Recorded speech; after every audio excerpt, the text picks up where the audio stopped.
Mesdames et messieurs, bonjour et bienvenue sur la deuxième partie de Prima Insem. Et bien sûr, avant de recevoir notre auteur et conférencier du jour, on va accueillir Cristina Luzzi pour le jeu, avec son habit de lumière aujourd'hui. Habit de lumière, wow. Ça va, Cristina? Ça va e vous? Impeccablement bien, prenez place. Buongiorno a tutti. Allora, oggi abbiamo da parlare di un soggetto che ha fatto Ubio parla e di Giulia in Corsica i pochi anni a convivialità e in modo più preciso a lingua corsa. Curma in colonna e uso libro 50 argomenti in giro a riconoscenza di un corso, ma prima si yoga con questo programma di stasera, per scorte.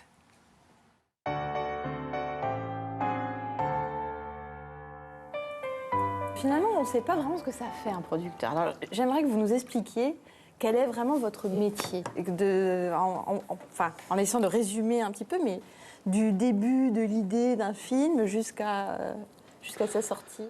Difficile. Bon, je dirais que c'est rendre possible le rêve. Il faut avoir un pied dans ce qui est l'irrationnel et un pied dans la réalité pour pouvoir transformer un rêve. Alors après, il y a plusieurs façons, évidemment, d'exercer ce métier. D'ailleurs, j'ai toujours eu du mal à penser que c'était vraiment un métier. Mais en tant que producteur, parfois, on part de l'idée de quelqu'un qui nous amène une idée et on essaie d'abord de la comprendre, parce que je crois qu'on ne peut pas produire quelque chose si on ne comprend pas et si on n'adhère pas. Du réalisateur. Et puis parfois, ça peut être l'inverse, c'est-à-dire qu'on part de sujets ou de livres ou d'idées et on va au contraire susciter des auteurs et un réalisateur pour essayer de monter un projet.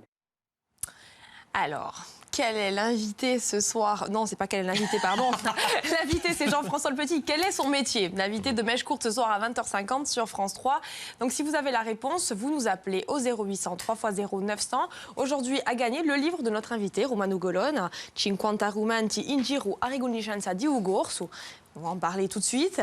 Et également 2 places pour assister à un des concerts de Diana Salicet qui sera en tournée du 2 au 12 décembre. Oui, dans nos villes. Ah oui, chaque jour elle est. Chaque bon, jour. Vous aurez la liste, de toute façon vous verrez quand. Voilà la liste Le 2 apparaît. à Corté, le 3 à Bigouille, le 4 à Miachar. Bon, ben voilà.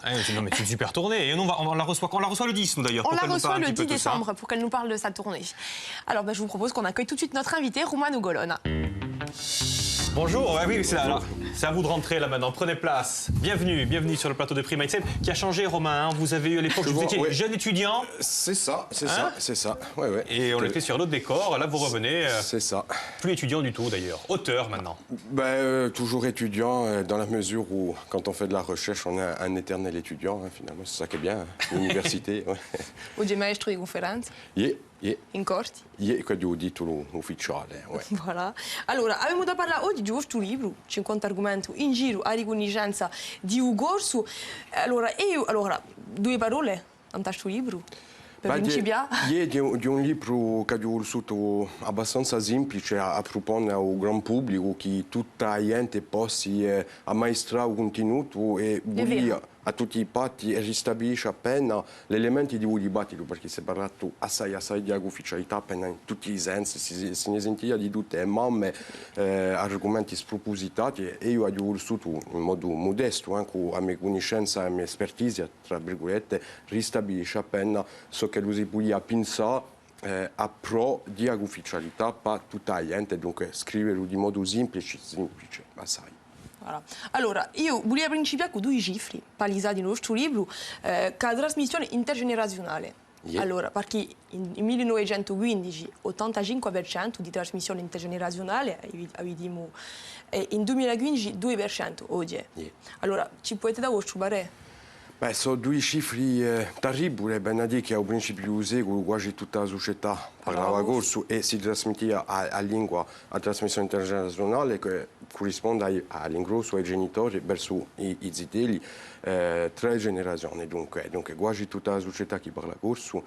E in 2015 l'inchiesta di collettività territoriale di Corsica che palesa questa cifra qui, mica più di 1% di parenti che parlano in corso ai soci. Dunque è una cifra terribile che invita di sicuro, e ho principiato sul libro con questa cifra qui, che invita di sicuro una misura politica istituzionale per rinforzare l'uso della lingua e la trasmissione della lingua, che la trasmissione di una lingua dai genitori ai figli non ne manca bene naturale, è qualcosa che ciò incoraggisce anche pure in delle famiglie, e una misura di ufficialità penso che la butteria incoraggisce di sicuro. Di sicuro. Alors, en quoi le mythe de la tour de Babel a-t-il façonné aujourd'hui notre imaginaire linguistique? Ben, si vous voulez, Babel, rappelons très brièvement le mythe qui dit Babel. Babel dit les hommes qui veulent construire une tour pour aller toucher les cieux et finalement concurrencer le Dieu. Et bon, Dieu, lui, n'est pas très content, donc qu'est-ce qu'il fait? Voilà, il n'est pas très d'accord avec tout cela, donc qu'est-ce qu'il fait? Il va diviser, multiplier les langues pour que les hommes ne puissent plus se comprendre les uns avec les autres, et donc devrait ainsi interrompre aussitôt la construction de cette tour. Donc au-delà du mythe, qu'est-ce que ça veut dire? C'est que dans la représentation collective, au fil des siècles, le plurilinguisme est bien vécu comme une punition divine. Et on retrouve cet héritage encore très récemment, ou encore actuellement chez certains auteurs, certains hommes politiques. Ils disent mais le bilinguisme, le plurilinguisme, ce n'est pas bien, c'est une faute. Et il faut expier ces fautes à travers le monolinguisme. Donc peut-être qu'on ne pense pas, quand on discute quotidiennement, que le plurilinguisme, cette vision quelque peu négative par rapport au plurilinguisme vient de là, mais je peux vous assurer que voilà, la transmission du mythe au cours des siècles a favorisé très largement dans la représentation collective le fait que le plurilinguisme était considéré comme quelque chose de nocif, de pas bien, de coupable, de mal. Donc ça, c'est un des 50 arguments? Par exemple, un des 50 arguments qui traite plus précisément de la religion et d'un mythe religieux. Voilà, mais il y en a d'autres, mais c'est tout à fait le type d'argument que l'on retrouve. Ça procède comme ça? Il y a un argument, puis un autre, puis un autre, Exactement. puis un autre. Alors au départ, c'était des tweets. J'ai un compte Twitter. J'anticipe là. Non, mais c'est très bien. C'était des tweets, et voilà, je me suis dit bon, quand même là, il y a peut-être matière au-delà du tweet, parce que c'est très réduit le tweet, c'est 140 caractères, donc c'est un petit peu difficile.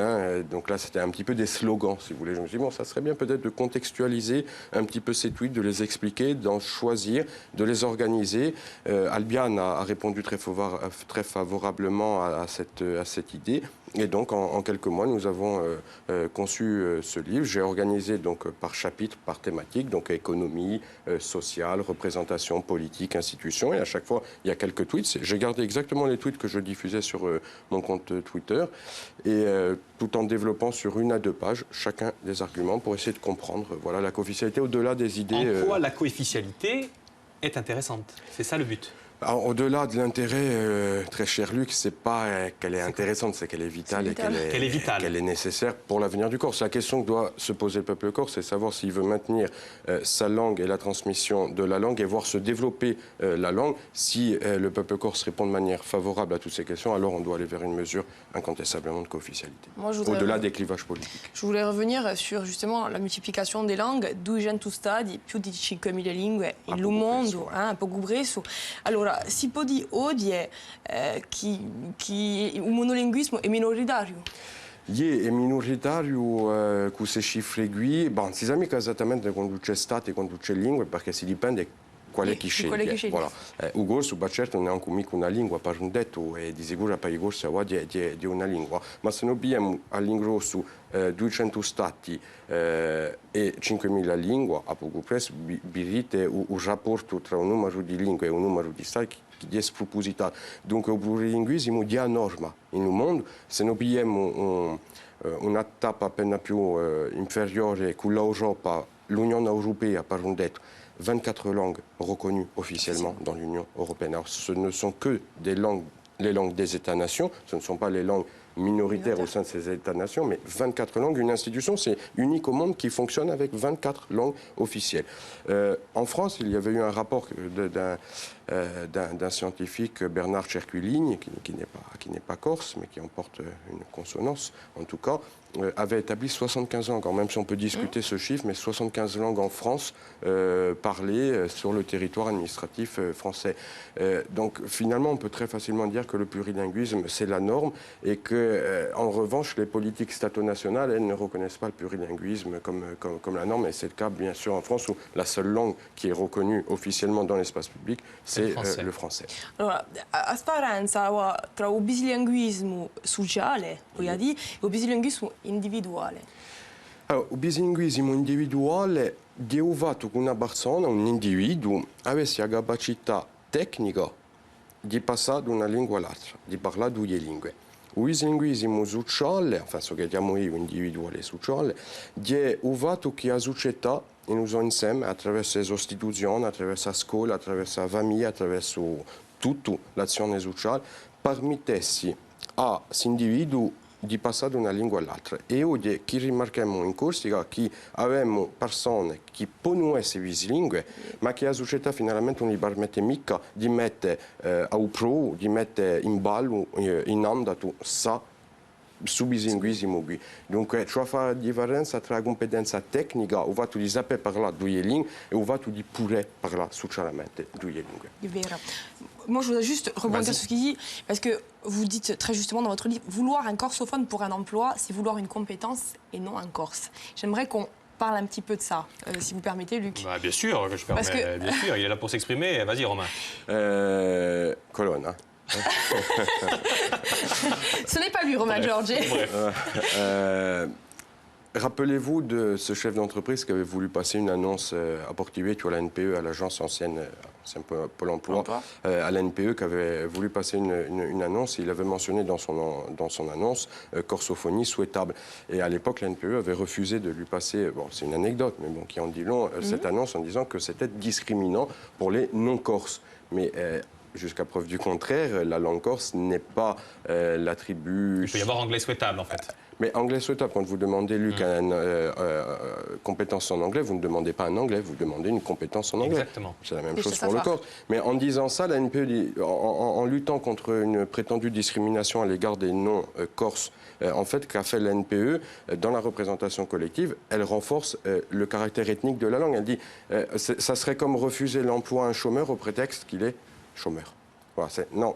Oui, vous avez le profil pour l'emploi, mais on ne peut pas vous employer parce que vous êtes chômeur. Ceci dit, il est peut-être discriminant, alors, votre bouquin, parce que c'est votre 5e que vous écrivez. Vous en avez écrit 4 en français. Celui-ci, il est exclusivement en corse. Si on ne parle pas le corse, si on ne sait pas le lire, on ne peut pas le lire, justement, Romain. C'est une volonté. Bien évidemment, mais très cher Luc, les 4 que j'ai rédigés, ou certains étaient des ouvrages collectifs que j'ai rédigés en français, sont discriminants aussi. Parce que ceux qui ne parlent pas français... Tout ça pour dire que c'est une volonté de votre part. Vous voulez montrer, vous êtes un scientifique, hein, vous faites de la sociologie linguistique, bien sûr. Donc c'est un ouvrage scientifique. Et avec cet ouvrage, c'est de montrer qu'on peut faire des ouvrages scientifiques en langue corse. On parlait hier, c'est hier ou avant-hier, de poésie en langue corse. On parle beaucoup de poésie en langue corse. On peut aussi faire des ouvrages scientifiques. C'est ça, Romain? Il me semble. Et il me semble que la Corse, on est tout un certain nombre à le démontrer depuis 30 ans. Mais si on ne fait que de la poésie en langue corse, la langue corse ne pourra pas se développer convenablement. Il faut qu'à un moment donné, la langue corse investisse tous les champs sociaux. Et la science, bien évidemment, est un de ces champs sociaux très, très importants qu'il faut investir. Vous avez une conférence ce soir à Bastia. Vous reprenez vite la route, là, à 18h, c'est ça, Cristina, je me trompe pas? Organizzata da Mairia di Bastiglia, donc l'auditorium du museo di Bastiglia per un incontro in giro a vostro libro. Esattamente. Qu'est-ce que vous allez reprendre les 50 tweets les uns après les autres et expliquer? No, questa è stata appena semplice di fare così, no, di parlare appena di conferenza, di provare da olio a gente di leggere un libro, di leggere soprattutto e tanto di comprare una conferenza in giro alla lingua corsa, in giro al concetto di ufficialità, di sicuro ma gli scorre appena di argomenti qui e di modo appacciato. Bougez pas, on n'a que notre gagnante, si vous voulez bien, elle s'appelle Linda. Linda, bonjour. Bonjour Jean-Luc. Bonjour Linda. Bonjour Christina. Vous allez bien? Très bien. Vous nous appelez d'où? De Piane. Ah, de Piane. Quel temps fait-il à Piane? Très beau. Ah bon, bah Toujours alors. beau à Piane. Voilà, c'est ça. Qu'est-ce que vous faites dans la vie? Je suis retraitée. Ah, d'accord. Et vous nous regardez? Ah, tout le temps. Ah, voilà, c'est gentil, ça fait plaisir. Tout le temps, c'est intéressant. Est-ce que vous avez appris des choses avec Romain? Est-ce que Romain, vous allez passer par Piane à donner des conférences d'ailleurs ou pas? Peut-être, j'envisage, non, mais je vais essayer de faire le tour de Corse très modestement, che adiuva Taiac, adiava Bastia Stase, adiava Upumonte, e l'Altarroc, adiava Bonifacio e Portivecchia, Valagna, di sicuro passeremo verso Piana, i due Isevi, Marignana, Gardiese, Passilo. En attendant, on vous envoie le livre, Linda, mais à condition d'avoir la bonne réponse. C'est quoi la bonne réponse? Alors, réalisateur et producteur. Bravo, Bravo. très très bien. C'était la bonne réponse. Elle nous regarde tous les jours, mais en plus, elle écoute, Linda. Donc bravo. Ah oui. Donc vous regarderez ce soir Mèche courte pour en apprendre un peu plus à 20h50 sur France 3 Biasté. Se vous volete Goulen in Bastille, Pour la conférence à 6h. Vous êtes la bienvenue. Merci infiniment, en tout Merci cas, beaucoup, Linda. À une prochaine. Voilà. À une prochaine, on vous envoie tout ça. Après, Et puis, il nous reste à remercier Romain. Merci, Romain. moi qui vous remercie. Quel chemin parcouru. Et ça continue, votre chemin. Je vous ai accueilli. Encore une fois, je répète, c'est bien quand je vois que ça on continue. essaie de... Voilà. Il faut avancer dans la vie, il faut qu'on trouve les voies et moyens de gagner au niveau de la co-officialité et pour le reste aussi. Donc il faut travailler, voilà, il faut produire. Bonne route à vous, bonne route à vous. Merci. Rendez-vous demain, nous. Nous, on se retrouve demain. Et nous aussi, Arrivederci. rendez-vous demain. Ciao, ciao.